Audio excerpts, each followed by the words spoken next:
Hello guys, ഞാൻ എൻ്റെ വണ്ടിയായിട്ട് ദിവസം ഇങ്ങനെ പോവാറുണ്ടല്ലോ. ആ സമയത്തൊന്നും ഞാൻ ശ്രദ്ധിക്കാറില്ലായിരുന്നു. കാരണം എൻ്റെ വണ്ടി ഇങ്ങനെ പൊളഞ്ഞെടുക്കുമ്പം നമ്മൾ വണ്ടിയുടെ എന്താ പറയുക ടയറിൻ്റെ കാറ്റ് പോയിട്ടുണ്ടാകും. അപ്പോൾ എയർ അടിക്കും പോയിട്ട് ഇങ്ങനെ അടുപ്പിച്ചടുപ്പിച്ച് എയർ അടിക്കുമ്പം എൻ്റെ ഹസ്ബൻഡ് പറഞ്ഞ ജസ്റ്റ് ഒന്ന് പഞ്ചറൊക്കെ അടിക്കുന്ന സ്ഥലത്ത് പോയി നോക്കുന്നു, പഞ്ചറൊക്കെ ഒന്ന് ടെസ്റ്റ് ചെയ്യാൻ പറഞ്ഞു.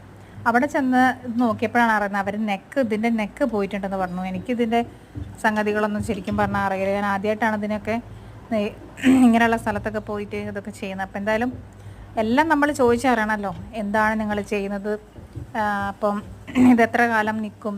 അപ്പോൾ അവർ പറഞ്ഞു 1 മാസത്തിൽ ഇത് ഇടയ്ക്കൊന്ന് ടെസ്റ്റ് ചെയ്യാൻ വരണം. അപ്പോൾ എന്ത് സംഗതി നമ്മൾ മനുഷ്യന്മാർക്കായാലും യന്ത്രങ്ങൾക്കായാലും ഇങ്ങനെ കേടുപാടുകളൊക്കെ വരുന്നത് സാധാരണയാണല്ലോ. നമ്മൾ വണ്ടിയായിട്ട് ഇങ്ങനെ റോഡിലൂടെ പോകുന്നുണ്ട്, പക്ഷേ ഇടയ്ക്കൊരു പാറലും പൊളച്ചിലൊക്കെ വരുന്ന സമയത്ത് എല്ലാവരും ഒന്ന് ശ്രദ്ധിക്കാം. ഇങ്ങനെയുള്ള സ്ഥലങ്ങളിൽ നമ്മൾ സ്ത്രീകൾ, പുരുഷന്മാർക്കിത് ഒട്ടുമിക്ക പുരുഷന്മാർക്ക് ഇതിനെപ്പറ്റി അറിയാൻ പറ്റും.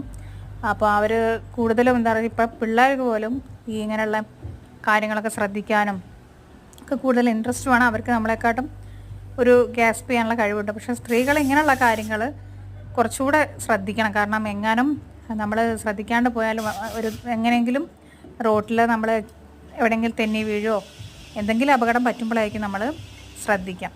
അപ്പോൾ ഇങ്ങനെ ഉള്ള ടയറൊക്കെ ഉണ്ടെങ്കിലേ നിങ്ങൾ കാറ്റ് ഇടയ്ക്കിടയ്ക്ക് കുറയുന്നുണ്ടെങ്കിൽ ഒന്ന് ശ്രദ്ധിക്കണം കേട്ടോ. സ്ത്രീകളോടാണ് ഞാൻ പറയുന്നത് വെച്ചാൽ, നമ്മളിങ്ങനെ കുട്ടികളെയും കൊണ്ടൊക്കെ പോകുന്ന സമയത്ത് വല്ല പൊളച്ചിലോ എന്തെങ്കിലും തോന്നുകയാണെങ്കിൽ എന്തായാലും ഇങ്ങനെയുള്ള സ്ഥലത്ത് കൊണ്ടുപോയി കഴിഞ്ഞാൽ അവിടെ ഇതിപ്പം ടയർ അലൈൻമെൻറ്റ് അതുപോലെ തന്നെ കുറേ വർക്ക്സ് അവരെടുക്കുന്നുണ്ടാവും. അപ്പോൾ അതിനിടയ്ക്ക് ഇങ്ങനെ അവരോട് ജസ്റ്റ് ഒന്ന് പറയുക, ഇങ്ങനെ വണ്ടിയുടെ ടയറിൽ ഇങ്ങനെ ഇടയ്ക്ക് കാറ്റ് പോകുന്നുണ്ട്. അപ്പോൾ അവരൊന്ന് ജസ്റ്റ് ടെസ്റ്റ് ചെയ്യും, എയർ നോക്കും, അതുപോലെ തന്നെ പഞ്ചർ റെഡിയാണെന്നുള്ളത് നോക്കും. പിന്നെ അങ്ങനെ സ്പ്രേ ചെയ്ത് കഴിഞ്ഞിട്ട് അവർക്ക് ക്ലിയർ ആയിട്ട് കാണാൻ പറ്റും എന്താണെന്നുള്ളത്. അങ്ങനെ അയച്ച് അവരുടേതായ ഓരോരോ മെഷീൻസിലൊക്കെ ഇട്ടിട്ട് കറക്റ്റായിട്ട് ചെയ്യുന്ന ഒരു വീഡിയോ ആണ് ഞാനിപ്പോൾ എടുത്തിട്ടുണ്ട്. അതായത് അപ്പോൾ ഞാൻ എൻ്റെ സംശയങ്ങളൊക്കെ ചോദിച്ചറിഞ്ഞു. അപ്പോൾ എനിക്ക് അതുകൊണ്ട് ഇനി ഇങ്ങനെ ഒരു പ്രശ്നം വരികയാണെങ്കിൽ ഇവിടെ വന്ന് റെഡിയാക്കിയാൽ മതിയല്ലോ.